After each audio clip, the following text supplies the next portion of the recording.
The Lockheed SR-71 Blackbird is often described as one of the fastest aircraft ever built, a machine that could outrun missiles and operate beyond the reach of conventional defenses. It's frequently presented as a symbol of technological superiority, defined by speed, altitude, and records that still stand decades later. But those descriptions, while accurate, do not fully explain why the aircraft was created, what specific problems it was meant to solve, or why its design philosophy was so different from other military aircraft of its time. To understand the SR-71, it has to be viewed in the context of the Cold War, where information was more valuable than firepower, and being detected could trigger consequences far beyond a single mission. The SR-71 Blackbird was developed during one of the most tense periods of the Cold War, at a time when surveillance was becoming just as important as firepower. Unlike conventional fighters or bombers, this aircraft was never intended to engage in combat or carry weapons.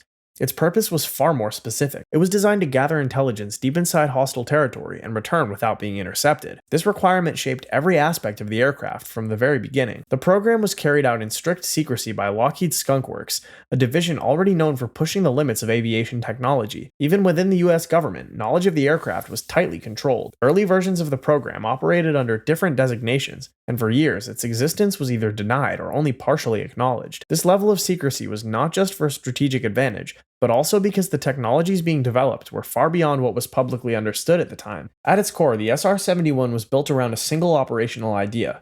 Instead of relying on maneuverability, electronic warfare, or heavy defense systems, it would survive by being faster and higher than any threat it might encounter. Traditional aircraft were designed to evade or counter enemy defenses, but the SR-71 approached the problem differently. It assumed that detection was inevitable and focused instead on making interception practically impossible. This philosophy meant that the aircraft did not need to carry weapons or engage in air-to-air combat.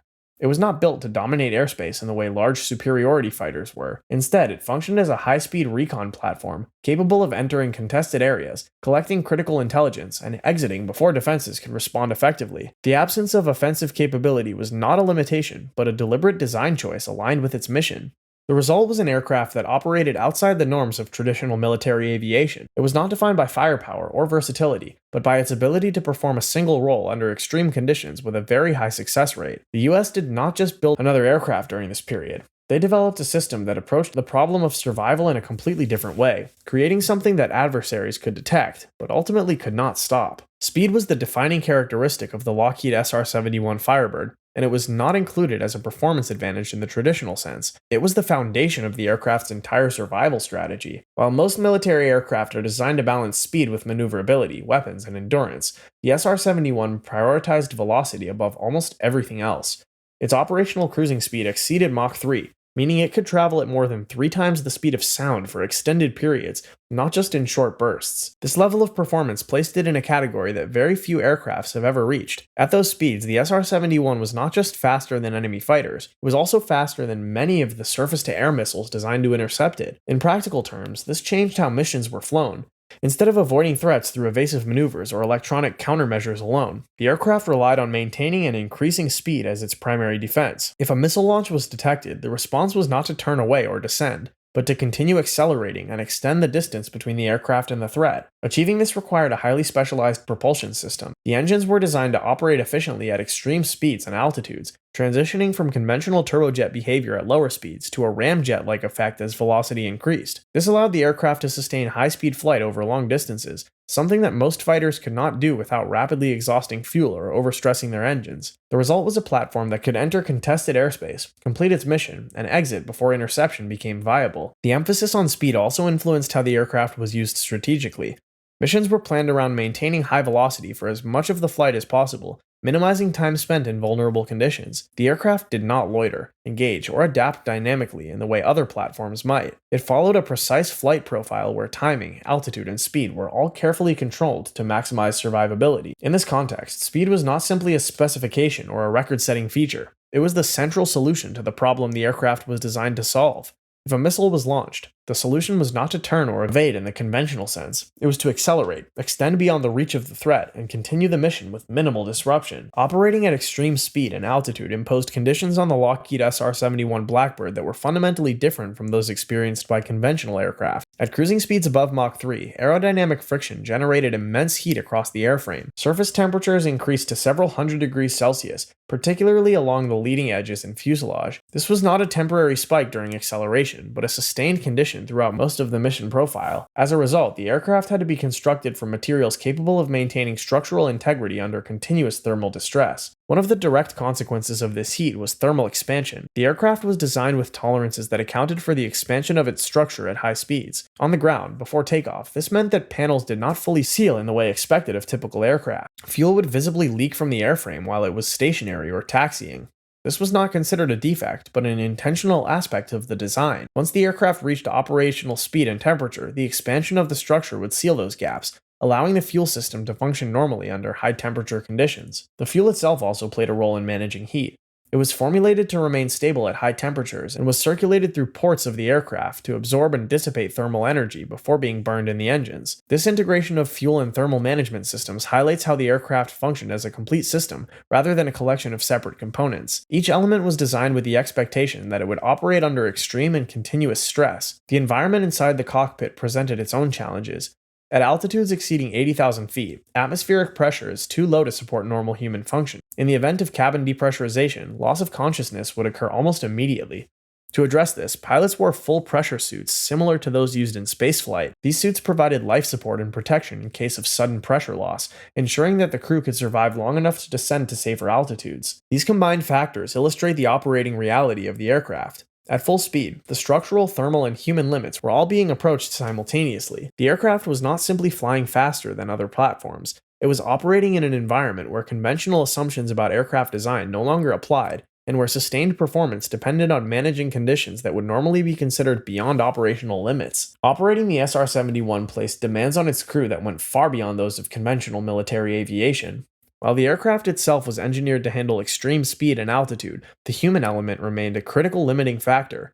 Pilots and recon systems officers were required to function in an environment where small errors could not be corrected in time, and where the margin for survival was significantly reduced compared to other aircraft. At cruising altitude, typically above 80,000 feet, the atmosphere is too thin to sustain consciousness without assistance. A loss of cabin pressure at that height would result in almost immediate incapacitation. For this reason, crew members wore full pressure suits similar to those used by astronauts. These suits were not optional safety equipment, but an essential part of the aircraft's operation. They provided life support in the event of an emergency and allowed the crew to remain functional in conditions where exposure would otherwise be fatal within seconds. The physical strain extended beyond altitude.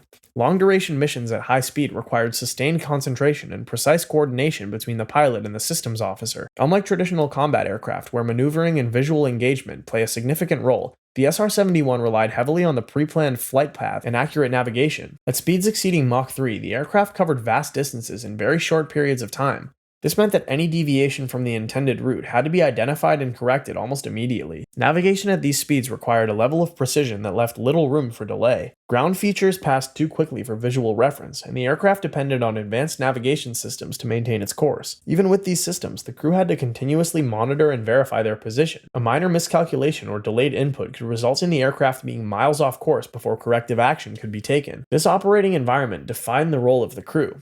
They were not only responsible for flying the aircraft, but also for managing a system that functioned at the limits of both engineering and human capability. The combination of altitude, speed, and mission requirements created a scenario where reaction time was compressed and consequences were amplified. At Mach 3, a small mistake did not remain small. It translated into distance and time lost, often beyond what would be recovered within the constraints of the mission. By the end of the Cold War, the role of the Lockheed SR-71 Blackbird began to change. Not because the aircraft had become ineffective, but because the environment around it had evolved. The original mission of high-speed, high-altitude recon was gradually being replaced by satellite-based systems that could perform similar tasks, without the risks associated with manned overflight. Advances in imaging technology and orbital surveillance meant that intelligence could be gathered continuously, without the need to deploy an aircraft into contested airspace. This shift reduced the strategic necessity of maintaining a platform like the SR-71. While it still offered advantages in terms of speed, flexibility, and the ability to respond quickly to emerging situations, Satellites provided broader coverage and required fewer operational resources once deployed. As a result, the emphasis moved away from aircraft-based recon towards space-based systems that could operate without the same logistical and political constraints. At the same time, the cost of operating the SR-71 remained extremely high. The aircraft required specialized maintenance, unique fuel, and extensive support infrastructure. Its engines and airframe were subjected to constant thermal stress, which meant that inspections and servicing were both frequent and complex. Each mission involved significant preparation, including aerial refueling and coordination across multiple support assets. Compared to newer technologies, this made the aircraft increasingly difficult to justify from a cost efficiency standpoint. Despite these factors, the decision to retire the SR-71 was not based on a failure in performance. Throughout its operational history, it consistently completed missions in some of the most heavily defended regions in the world. Its design philosophy, centered on speed and altitude, proved effective against the threats it was expected to. The aircraft demonstrated that it could operate in environments where other platforms would have faced a much higher risk of interception. What stands out is that the aircraft was never lost to enemy action. This is a significant detail, considering the nature of its missions and the defenses it encountered. It reflects the effectiveness of the approach taken during its development, where survivability was achieved not through concealment or direct confrontation, but through operating beyond the practical reach of threats. Even as it was phased out, the SR-71 remained a clear example of a system that fulfilled its intended role with a high degree of reliability and consistency. For decades, the Lockheed SR-71 Blackbird carried out missions that no other aircraft could perform under the same conditions. It operated in contested airspace, gathered intelligence, and returned without interception, not because it avoided detection, but because it exceeded the limits of what defenses could respond to in time. Its design did not rely on stealth in the conventional sense or on overwhelming force. It relied on a single principle applied consistently. It flew missions no one could stop, not because it was invisible, but because it was simply too fast to catch.